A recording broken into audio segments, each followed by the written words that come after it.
చారు పెడుతున్నానండి. చింతపండు ఒక గ్లాస్ వాటర్ వేసుకోవాలి. మనకి చారు ఎక్కువ కావాలంటే 2-3 గ్లాసులు వేసుకోవాలండి.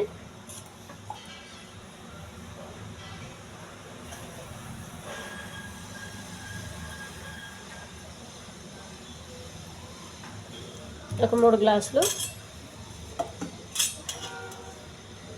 కారం,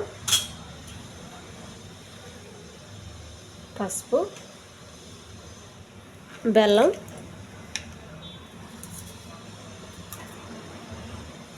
ఉప్పు. ఇది స్టవ్ పైన పెట్టి బాగా మరగనివ్వాలి.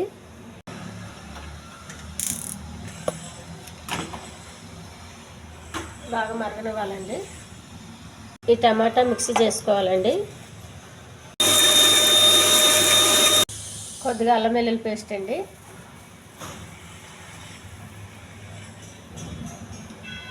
ఈ టమాటా రసము. చారు బాగా మరుగుతుందండి.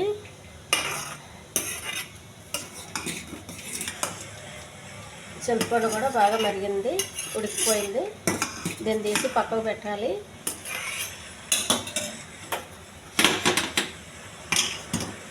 తాలింపుకి గిన్నె రెడీ చేసుకోవాలి.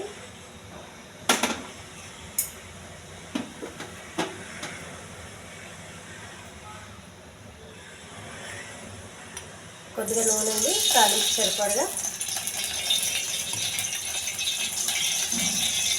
ఉల్లిపాయలు, వెల్లుల్లిపాయలు అండి,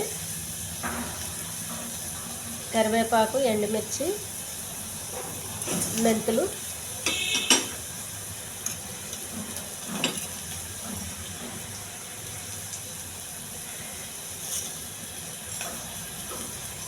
జీలకర్ర, వాము, మిరియాలు.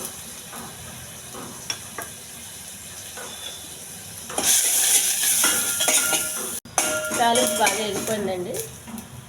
స్టవ్ ఆపేయాలి. ఈ తాలింపు మీద ఒక జాలి గిన్నె పెట్టేసి ఈ రసం వేసేయాలి. మొత్తం చింతపండు ఉట్లు అన్నీ వచ్చేస్తాయండి. ఇలా చేస్తే మనకి రసం చాలా ప్లెయిన్గా ఉంటుంది. కొంచెం పుదీనా, కొత్తిమీర. ఈ ఛానల్ నచ్చితే సబ్స్క్రైబ్ చేయండి, షేర్ చేయండి, లైక్ చేయండి, కామెంట్ చేయండి. ఇది చికెన్ పక్కన రసంతో తింటే చాలా బాగుంటుందండి. చికెన్ పక్కన నంచుకొని వేడివేడి అన్నంలో తింటే చాలా టేస్ట్గా ఉంటుంది.